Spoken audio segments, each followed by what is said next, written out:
Hi guys, welcome to DIY Beauty Hacks. It's Irina here. This is the channel where you can find different recipes about great skincare and beauty DIY recipes, very useful and effective. Every week there's a new video, so make sure you subscribe and definitely say hello in the comments below. In this video, believe it or not, we are making homemade micellar water. Well, yes, it's absolutely possible to do it at home. The recipe is very good and it feels great on your skin, and it actually doesn't cost you a lot of money, which is always a plus. So we are going to prepare a batch for a 2-ounce bottle. We won't need to prepare more because it might go rancid. I'd say it's going to be good for a week or 2 weeks if you keep it in the fridge. So the ingredients we're going to need would be water, but in this case I would definitely recommend you to not use just water, but to use either rose water or actually various hydrosols like lavender, rose, chamomile would work wonders on your skin as well. So we shall need 3 tablespoons of rose water, and very carefully I'm trying to pour everything in here in the bottle.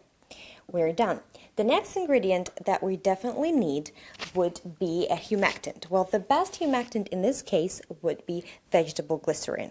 We shall need vegetable glycerin in the amount of 1 teaspoon. 1 teaspoon is enough for this amount of the recipe, and we're using glycerin because it really helps the skin to become smooth, and it really helps the skin to keep that moisture in. As you can see, glycerin is thick, so we shall need to give it a little time to pass inside the bottle. Just like that. The next ingredient we need for our micellar water would be an astringent. And what is a better astringent if not witch hazel? So you could use any witch hazel astringent you have on hand, and we shall need it in the amount of 2 teaspoons. So we take the 2 teaspoon spoon and carefully fill it up and put it inside our bottle. Now, when we're done with the main ingredients here, I would say that to add the moisturizing effect, because it's supposed to also keep the moisture in the skin, the micellar water, I think we need to add some carrier oil. It will also help us sort of to add some healing properties to the recipe, and we won't really need a lot. I'd say just 3 drops. You could use hemp oil, is very good. I'm using grapeseed oil because it's good for acne prone skin. 1, 2, and don't be afraid, we're using just a little bit, only 3 drops. So now, once we've added all the ingredients, I am just going to close it up, and it's very important every time before you're going to use it to give it a little shake or just rub it in your hands, just like that. And you could use it twice a day, and follow up with a toner. I use this cotton swabs. They are like cotton gauze, and I like them better.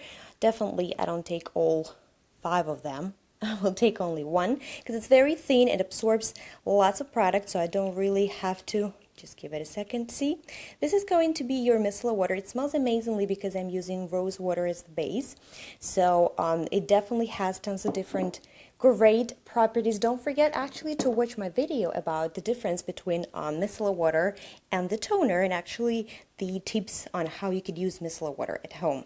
As you can see, very simple recipe, and again, because we don't use any real preservatives, you will need to make a new batch after a week or a couple of weeks if you store it in the refrigerator. Instead of the grapeseed oil or any other oil, you could use vitamin E oil. That would work as a better preservative, but it's absolutely up to you. I really hope you guys like this recipe. Please put the thumbs up if you do. Subscribe to my channel because I have a lot of different great recipes for you to make, and I appreciate your support and attention. Stay happy and healthy, and I'll see you in my next video.